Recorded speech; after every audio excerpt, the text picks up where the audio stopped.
20 minute 20 खबर में आपका स्वागत है और आपके साथ मैं हूं अभिषेक। हम अगले 20 मिनट में आपको देश दुनिया की 20 ऐसी खबरें बताने वाले हैं जो इस वक्त न केवल सुर्खियों में हैं बल्कि दिलचस्प और अहम भी हैं।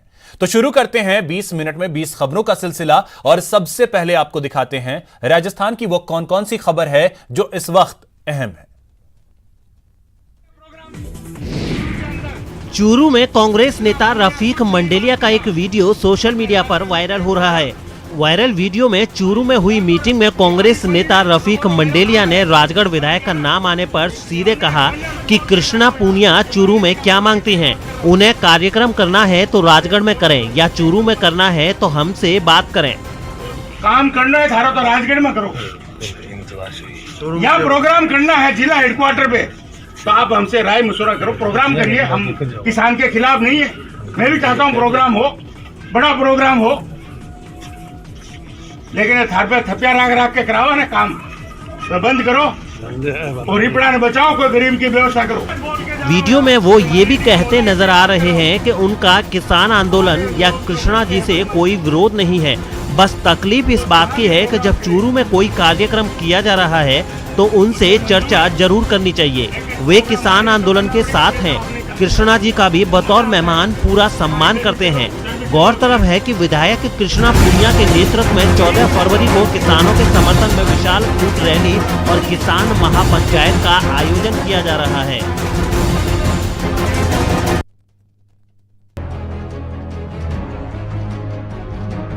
तस्वीरें देखकर अंदाजा लगाना मुश्किल नहीं कि ये टक्कर कितनी जोरदार रही होगी। एक बेकाबू ट्रक ने इस पिकअप को ऐसी टक्कर मारी कि ये पूरी तरह पिचक गई। एक्सीडेंट के बाद ट्रक में भरी बोरियां सड़क पर बिखर गईं और सड़क पर कुछ देर के लिए आवाजाही रुक गई। पूरा मामला सदर थाना क्षेत्र के माधव होटल के पास का है, जहां रात के वक्त इस तेज रफ्तार ट्रक ने इस पिकअप को टक्कर मार दी। पिकअप जरूर पिचक गई, लेकिन राहत की बात ये रही कि इस हादसे में किसी की जान नहीं गई। मामले की खबर लगते ही मौके पर पुलिस की टीम भी पहुंच गई और सड़क पर बिखरे सामान को हटवाने में जुट गई। कुछ देर बाद सड़क पर बिखरा सामान हटवा लिया गया और फिर वाहनों की आवाजाही शुरू करवाई गई। पुलिस फिलहाल इस पूरे मामले की जांच में जुट गई है।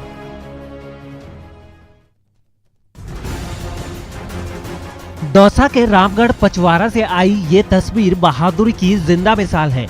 बुधवार रात अज्ञात बदमाशों ने एक पेट्रोल पंप पर धावा बोला और पेट्रोल पंप पर लूट की वारदात को अंजाम देने का प्रयास किया, लेकिन पेट्रोल पंप पर काम कर रहे कर्मचारियों ने लूट की इस वारदात को नाकाम कर दिया। आगे की कहानी तस्वीरों की जुबानी।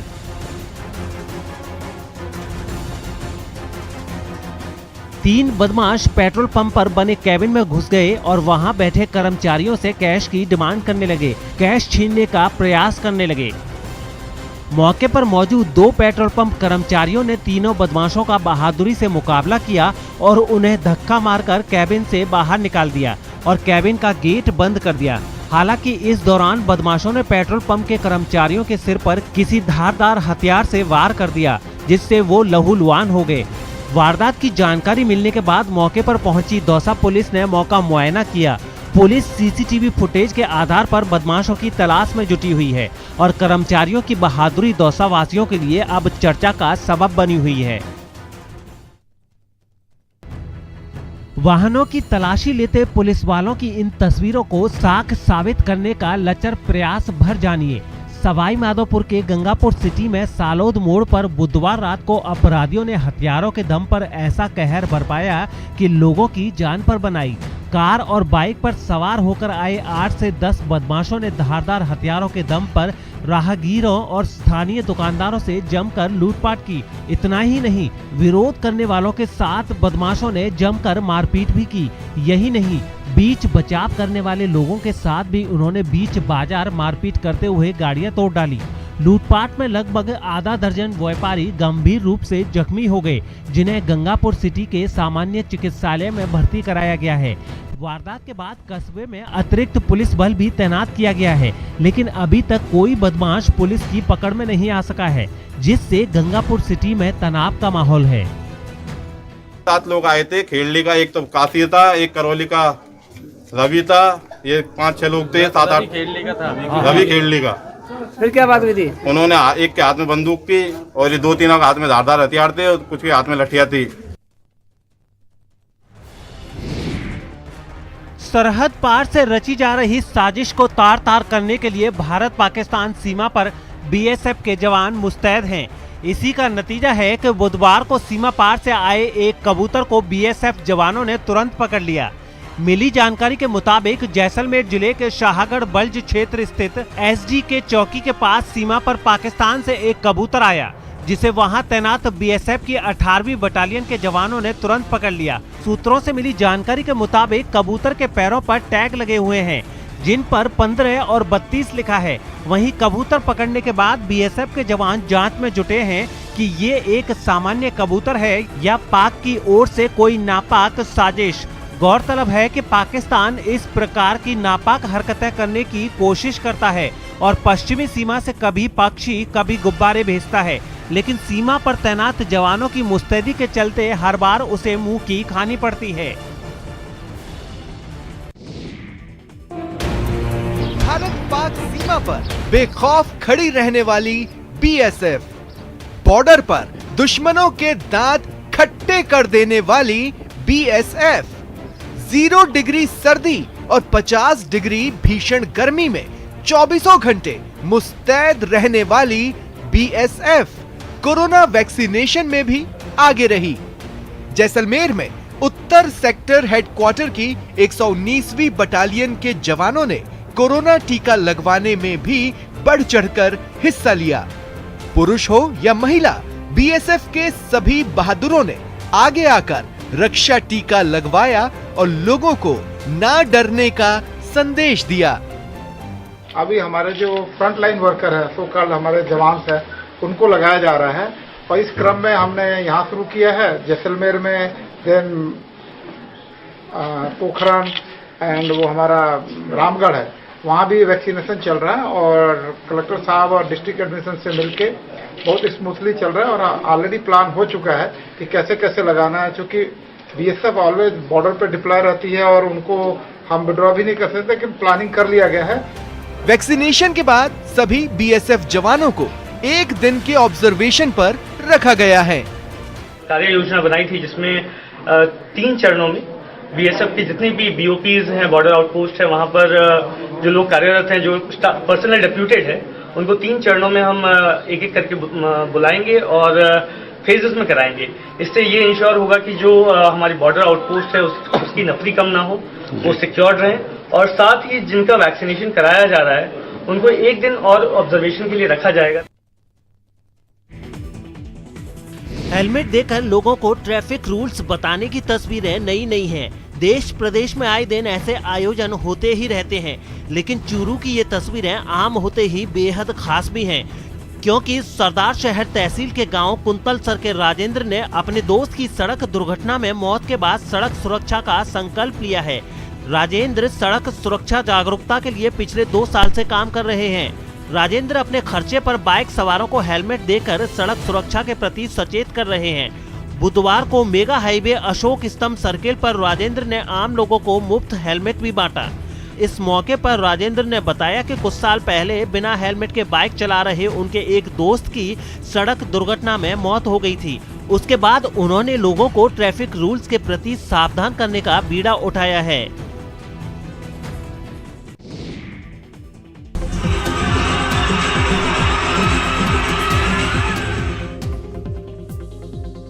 जीत का विजय जुलूस कॉमन है, इतना कॉमन कि इस पर ध्यान देना मुनासिब नहीं समझा जाता, लेकिन सीकर का एक विजय जुलूस सुर्खियां बटोर रहा है, समाज में मिसाल कायम कर रहा है। विजय जुलूस में लोसल कस्बे के एक वार्ड पार्षद ने सांप्रदायिक सौहार्द की अनूठी मिसाल पेश की है। वार्ड नंबर 19 से नव निर्वाचित पार्षद अब्दुल कारीगर ने विजय जुलूस निकालने के पहले रामानंद आश्रम के महंत आकाशानंद गिरी से आशीर्वाद लिया। जुलूस में परमहंस बाबा परमानंद की झांकी को रथ पर सजाकर शोभा यात्रा भी निकाली गई, जो कस्बे के प्रमुख मार्गों से होती हुई आश्रम पहुंची। लोसन के आराध्य देव परमहंस बाबा परमानंद जी महाराज को हमेशा पूजा है। चुनाव में पहले बाबा जी के आशीर्वाद को लेकर शुरुआत की थी और जीत हासिल की है, इसलिए रथ पर बाबा जी की तस्वीर लगाकर उनके सानिध्य में विजय जुलूस निकाला है। स्वर्ण नगरी एक बार फिर गुलजार होने वाली हैं। कोरोना काल के बाद डेजर्ट फेस्टिवल का आगाज होने वाला है। रेगिस्तान में मेला लगने वाला है। मेला भी ऐसा वैसा नहीं, वर्ल्ड फेमस, लेकिन इस बार फोकस होगा देसी पर्यटकों पर। तो सबने निवेदन किया कि मरु महोत्सव होना चाहिए। राज्य सरकार में होम डिपार्टमेंट ने और टूरिज्म डिपार्टमेंट ने हमारी रिक्वेस्ट को कंसिडर किया और हमें परमिशन दी है मरु मेला ऑर्गेनाइज करने की। हम इसको सब लोग मिलकर के अच्छे से ऑर्गेनाइज करें। देखिए, मरु महोत्सव आमतौर पर 4 दिन का होता है और ये पूर्णमासी की रात को कंप्लीट होता है। तो हम इस बार 24 से लेकर के 27 तक मरु महोत्सव करेंगे, जिसमें 24 को स्टार्टिंग का रहेगा और 27 को ये मरु महोत्सव कंप्लीट होगा। पहले गहलोत सरकार ने कोरोना काल के चलते मरु महोत्सव को स्थगित कर दिया था, लेकिन जैसलमेर के जिला कलेक्टर आशीष मोदी की पहल रंग लाई और अब गहलोत सरकार ने जैसलमेर में जग विख्यात मरु महोत्सव के आयोजन को हरी झंडी दे दी है। जैसलमेर में 25 से 27 फरवरी तक मरु महोत्सव का आयोजन होगा, लेकिन कोरोना प्रोटोकॉल का पूरा ख्याल रखा जाएगा। मरु महोत्सव के आयोजन को हरी झंडी मिलने से स्थानीय लोगों की कमाई भी बढ़ेगी।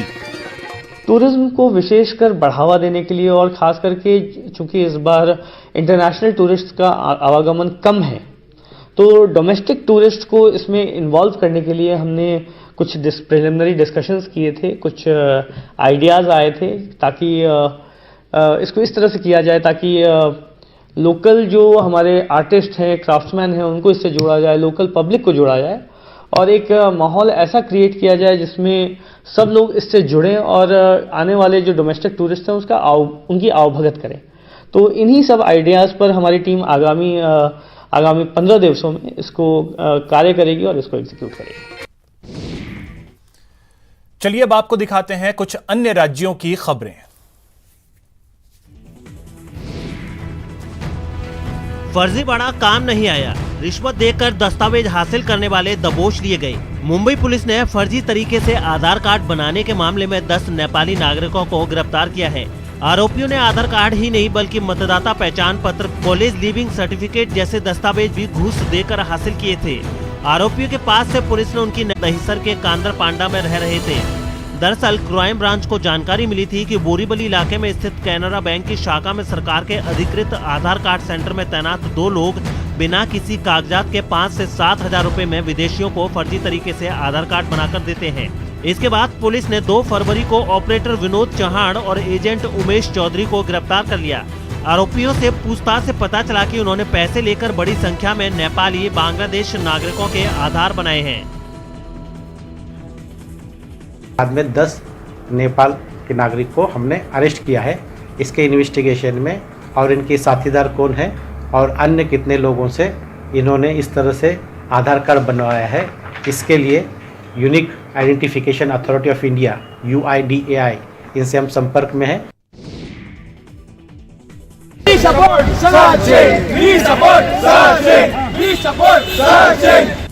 क्रिकेट के भगवान कहे जाने वाले और भारत रत्न से सम्मानित सचिन तेंदुलकर के समर्थन में बुधवार को उनके प्रशंसक मुंबई के उनके आवास के बाहर जमा हुए और अपने नायक के पक्ष में जमकर नारेबाजी की। उसके ऊपर भैया कार्रवाई नहीं करेंगे अब, पर मेरे भगवान सचिन साहब के ऊपर अब कार्रवाई करेंगे। दरअसल अंतर्राष्ट्रीय पॉप गायिका रिहाना ने किसान आंदोलन के समर्थन में ट्वीट किया था। इसके बाद भारत सरकार समेत कई लोगों ने रिहाना का विरोध किया और उन्हें देश के अंदरूनी मामलों से दूर रहने की सलाह दी थी। इसी कड़ी में सचिन ने भी एक ट्वीट किया था और लोगों से एकजुट रहने की अपील की थी और बाहरी लोगों से भारत के मामलों में दखल नहीं देने की बात कही थी। सचिन के ट्वीट के बाद उन्हें केंद्र सरकार का समर्थक और किसानों का विरोधी बताया गया और पिछले हफ्ते उन्हें काफी आलोचनाओं का सामना करना पड़ा था।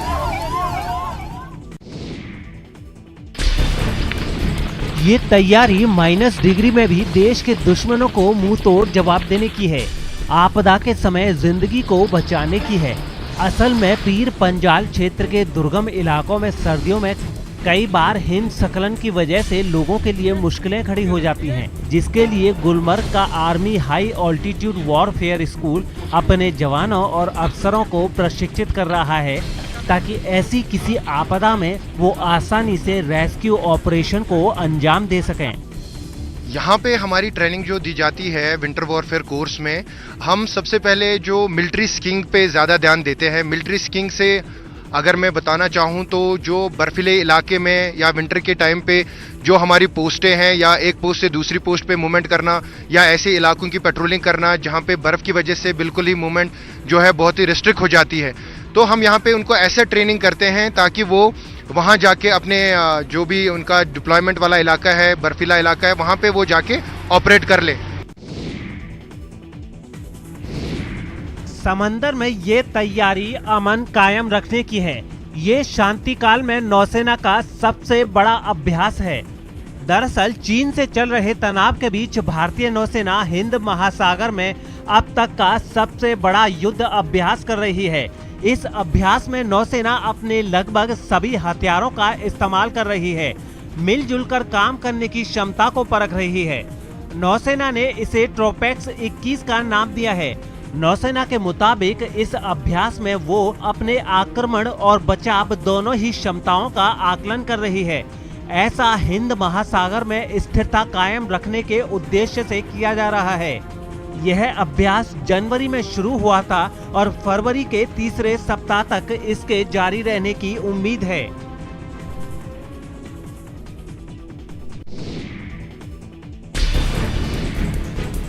कोरोना से बचाव के लिए जब मृत्यु के देवता यमराज को टीका लगवाना पड़ रहा है तो आम आदमी की भला क्या बिसात। इसलिए इस तस्वीर से सबक लीजिए और तमाम अफवाहों को दरकिनार करते हुए कोरोना का टीका जरूर लगवाइए। टीकाकरण को लेकर अलख जगाती ये तस्वीरें एमपी के इंदौर से आई हैं, जो कोरोना का हॉट स्पॉट भी रहा है। लेकिन वैक्सीन को लेकर लोगों में उत्साह नजर नहीं आ रहा। लोगों को जागरूक करने के लिए प्रशासन लगातार अभियान चला रहा है। इसी कड़ी में इंदौर पुलिस के कांस्टेबल जवाहर सिंह जोदान यमराज के रूप में शहर में घूमते हैं। जवाहर लोगों को मास्क पहनने के लिए जागरूक करते हैं और ड्यूटी के समय यमराज के गेटअप में रहते हैं। गौरतलब है कि इंदौर में कोरोना की वजह से करीब 1000 लोगों की जान गई है। अब भी हर दिन इंदौर में 20 से 30 कोरोना के मामले मिल रहे हैं। ऐसे में एहतियात बेहद जरूरी है। पुलिस लाइन में भी वैक्सीनेशन शुरू हो रहा है। इसमें कल सभी अधिकारी भी वैक्सीन लेंगे और साथ ही साथ इसका ज़्यादा फ़ायदा प्रसार हो, सभी जवान बेझिझक होकर के इसको लगाएं, क्योंकि आने वाले समय में इस चुनौती से लड़ने के लिए ज़रूरी है कि वर्तमान में जो यह सुविधा प्राप्त हुई है, जो वैक्सीनेशन के प्रति जो मुहिम है, उसको आगे बढ़ाएं।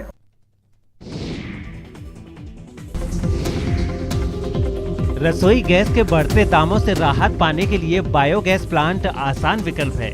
इससे आपको सस्ती ही नहीं बल्कि मुफ्त की गैस भी मिल सकती है। इसके लिए गोबर की भी जरूरत नहीं पड़ेगी, बस आपके किचन का कचरा ही इसके लिए पर्याप्त होगा। इस प्लांट में किचन वेस्ट के उपयोग से रोजाना निकलने वाली गैस से आप घर का भोजन आसानी से पका सकते हैं। किचन के कचरा से गैस बनाने वाले इस प्लांट को पुणे के छात्रों ने इजाद किया है, जो काफी पसंद भी किया जा रहा है। सोसाइटी में टोटल 18 फ्लैट्स है, उनका अंदाजन 10 किलो कचरा जमा होता है और ये कचरा, ये 2 डाइजेस्टर है 5-5 किलो के, ये इसमें डाइजेस्ट हो जाता है और उससे जो गैस होता है वो गैस का कनेक्शन हमने पहले 2 माले पे जो हमारे मेंबर्स है उनको कनेक्शन दिया है।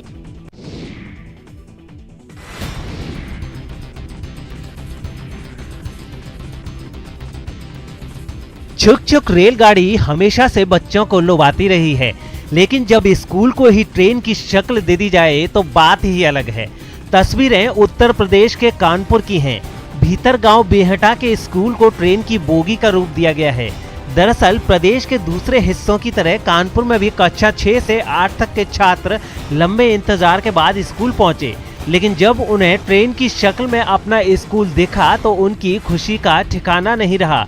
इतना ही नहीं, छात्रों का बारातियों की तरह स्वागत भी किया गया।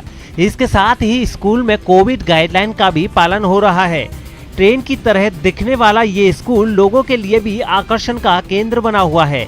अब इस स्कूल को देखने के लिए लोग भी दूर दूर से आ रहे हैं। वहीं स्कूल के शिक्षकों का भी मानना है कि इस अनूठी पहल के बाद बच्चे उत्साह के साथ पढ़ाई कर सकेंगे। मकसद एक ही था कि बच्चे अट्रैक्ट होंगे, गार्जियन भी अट्रैक्ट होंगे और बच्चे बगैर बुलाए आएंगे हैं और पढ़ने में रुचि लेंगे। तो और इसके ट्रेन के अलावा भी और चित्रकारी कराई गई है शासन के अनुसार। जैसे शासन की मंशा है कि हमारे बच्चे जो हैं उनको बिल्कुल कॉन्वेंट बनाना है, स्कूल को हमें सरकारी कॉन्वेंट बनाना।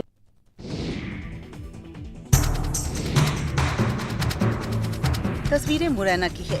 देखिए ट्रक के सामने 2 युवक लटके हुए हैं। ट्रक तेज रफ्तार से चल रही है। ट्रक के साइड में बाइक सवार इस वीडियो को बना रहे हैं।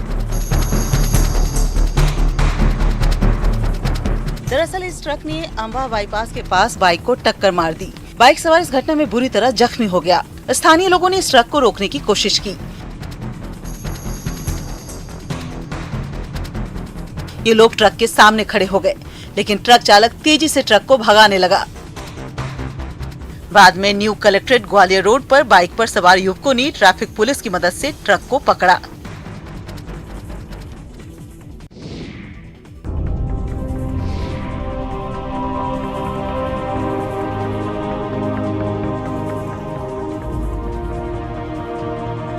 जबलपुर में हनी ट्रैप के जाल में एक बड़ा वर्ग फंसता नजर आ रहा है। हनी के जाल में फंसाने वाले गैंग एनसीआर की बताई जा रही है, जो युवाओं को अनजान नंबर से फोन करके दोस्ती करती है और वीडियो कॉल के जरिए नजदीकियां बढ़ाती है। उसके बाद प्यार के जाल में फंसाकर उनसे पर्सनल वीडियो रिकॉर्ड कर लेती है और फिर शुरू हो जाता है ब्लैकमेलिंग का खेल, जिसमें लाखों की डिमांड की जाती है। इसमें सबसे ज्यादा शिकार अधेड़ उम्र के शख्स होते हैं। साइबर में इस संदर्भ में लगभग 10 से 12 शिकायतें रिपोर्टिंग में आई हैं, जिसमें अलग अलग आवेदकों ने अपनी बात रखते हुए बताया है कि उनके साथ कोई अननोन लड़की ने वीडियो चैटिंग किया, वीडियो कॉलिंग के थ्रू अपने फ़ोटो और अपना जो भी अपने शरीर का प्रदर्शन करते हुए स्क्रीन रिकॉर्डिंग किया और वीडियो बनाया। और उसके बाद ये रिकॉर्डिंग होने के बाद फिर उन लोगों को मेंटल हैरासमेंट के दायरे में लाके उनको उनसे पैसों की डिमांड की जा रही है। इस तरह की जो शिकायतें आई हैं वो स्टेट साइबर सेल में ली गई हैं। इसमें जांच किया जा रहा है और जांच में पाया गया है कि इस तरह की जो कॉलिंग हो रही है वो दिल्ली और एनसीआर के आसपास एरिया से। शिकायत के बाद साइबर सेल ने जांच शुरू कर दी है और लोगों से अपील की है कि किसी भी अनजान वीडियो कॉल को न उठाएं।